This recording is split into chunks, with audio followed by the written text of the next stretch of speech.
Welcome back to the chapter oscillation. और last lecture में हमने पढ़ा what is the difference between oscillation and SHM, right. अभी हम थोड़ा थ्योरेटिकली पढ़ते हैं कि भाई इसके ऊपर क्या एग्जाम में क्वेश्चन आएगा। Okay, what is linear SHM, how you are going to define linear SHM. तो लीनियर एसएचएम, मैं एसएचएम बोलूंगा, लीनियर वर्ड यूज करने की जरूरत नहीं है। ओके, तो एक बात समझ में आया, इन लीनियर एसएचएम सबसे पहले तो हमने पढ़ा force is always directed towards, कहां पे बच्चों, मीन पोजीशन, या फिर मीन पोजीशन को हमने क्या नाम रखा था उसका, इक्विलिब्रियम पोजीशन, है ना। Force is always directed towards the mean position and the magnitude of force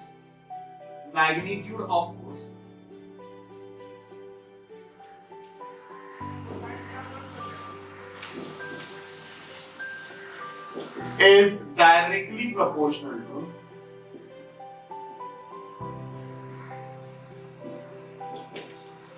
magnitude of force is directly proportional to displacement of particle from mean position, है ना। ये लिख सकते हो कि नहीं बच्चों कि magnitude of force is directly proportional to, magnitude लिखते हो माइनस साइन नहीं लिखा तो भी चलेगा।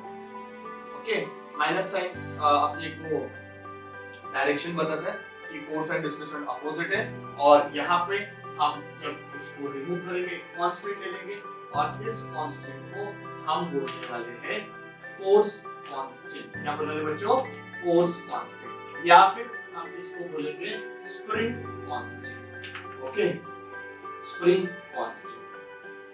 तो ये हो गया एसएचएम का डेफिनेशन। बहुत अच्छे से इस डेफिनेशन को याद रखो। Force is always directed towards the mean position, body किधर भी जाए फोर्स उसको हमेशा, कौन सा फोर्स, मैंने फिर से बोला था, रेस्टोरिंग फोर्स। कौन सा force, restoring force. Force is always directed towards the mean position बच्चों, force is always directed towards the mean position and magnitude of force इसके ऊपर डिपेंड करता है डिस्प्लेसमेंट। मीन पोजीशन पे डिस्प्लेसमेंट 0, जीरो, एक्सट्रीम पोजीशन पे displacement maximum, force maximum. Previous lecture देखना बहुत जरूरी है, ठीक है, तो ही आपको ये सब समझ में आएगा, ठीक है। तो force is directly proportional to -x। Minus का मतलब क्या है, फोर्स किधर है, टुवर्ड्स मीन पोजीशन। डिस्प्लेसमेंट कहां है, अवे फ्रॉम मीन पोजीशन। कौन, फोर्स किधर है, टुवर्ड्स मीन पोजीशन। डिस्प्लेसमेंट कहां है, away from mean position. One second, force किधर है, टुवर्ड्स मीन पोजीशन। डिस्प्लेसमेंट कहां है, अवे फ्रॉम मीन पोजीशन। दोनों कैसे अपोजिट है, तो इसको हम लिख सकते हैं F = -kx।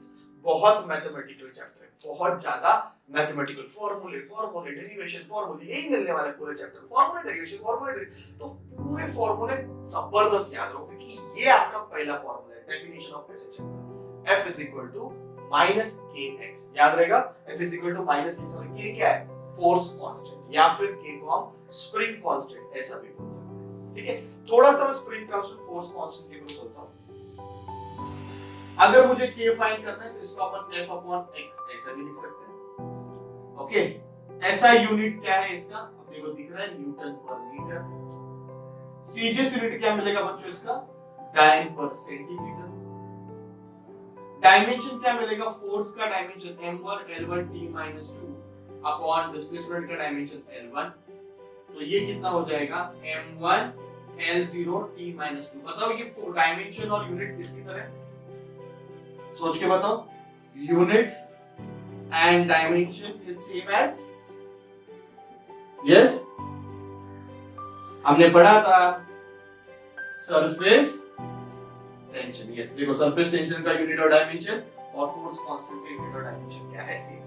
अभी आपसे इतना याद रखो, इतना डिटेल में करने का जरूरत नहीं for boards point of view. Of course entrance के लेक्चर में पूरा बात करता हूं स्प्रिंग कांस्टेंट के ऊपर, स्प्रिंग पेंडुलम के ऊपर, और अभी आप याद रखो k = F/x। So dynamic formula of k, okay, ये मैं इसको नाम देता हूं स्टैटिक फार्मूला ऑफ k, और अभी जो मैं बता रहा हूं डायनामिक फार्मूला ऑफ k। फिलहाल आप ये डायरेक्ट याद रखो, कहां से आया कैसे आया वक्त आने पे बताऊंगा। पहला आप सिर्फ इसको याद रखो, मैंने जानबूझ के यहाँ पे ही देख के रखा हुआ है क्योंकि आगे यूज होने वाला है। तो k = F/x ये स्टैटिक फार्मूला है, k = m⍵², ये डायनामिक फार्मूला है। ओमेगा हमने फर्स्ट चैप्टर में पढ़ा था, एंगुलर वेलोसिटी है। ठीक है, तो कैसे डिपेंड करता है एंगुलर वेलोसिटी पे क्या है वो सब अपन देखेंगे बाद में, पर फिलहाल ये के फॉर्मूले याद रखो, के बारे में याद रखो, ठीक है। Come on, what is linear SHM, what is SHM? SHM में बॉडी पे जो फोर्स लगता है it is always directed towards the mean position and magnitude of force is directly proportional to displacement. Formula F is equal to minus k, ये definition हो गया। आपको definition बोला तो ये लिखना है। के क्या है? फोर्स कांस्टेंट या फिर स्प्रिंग कांस्टेंट, और हम इसको ज्यादा डिटेल में नहीं कर रहे, एंट्रेंस में करेंगे। एंट्रेंस के लेक्चर में आप देखोगे मैंने बहुत एक्सप्लेन किया उसमें, but for board point of view आप इतना याद रखो कि के का फॉर्मूला F अपॉन x है। ओके, माइनस साइन नहीं लिखा क्योंकि माइनस साइन सिर्फ डायरेक्शन बताता है, तो F अपॉन x है। ओके, ये स्टैटिक फॉर्मूला है। k is equal to m omega square, एक डायनामिक फॉर्मूला। ये कैसे है हम बाद में देखेंगे। ऐसा यूनिट इसका न्यूटन पर मीटर है, सीजीएस यूनिट इसका डायन पर सेंटीमीटर, डायमेंशन देखा, and it is same as surface tension. ठीक है बच्चों, तो ये सारे पॉइंट्स अच्छे से नोट डाउन करो। मैं हमेशा बोलता हूँ जैसे मैं लेक्चर सिखा रहा हूँ आप पॉइंट नोट डाउन करो, that is very very important, क्योंकि नीचे भले ही डिस्क्रिप्शन में मैंने दिया है answer, but the moment you right, you make your own notes, that is always helpful. Don't believe what is given in the description, okay, just prepare your own notes and this is going to be very simple. ठीक है, thank you very much.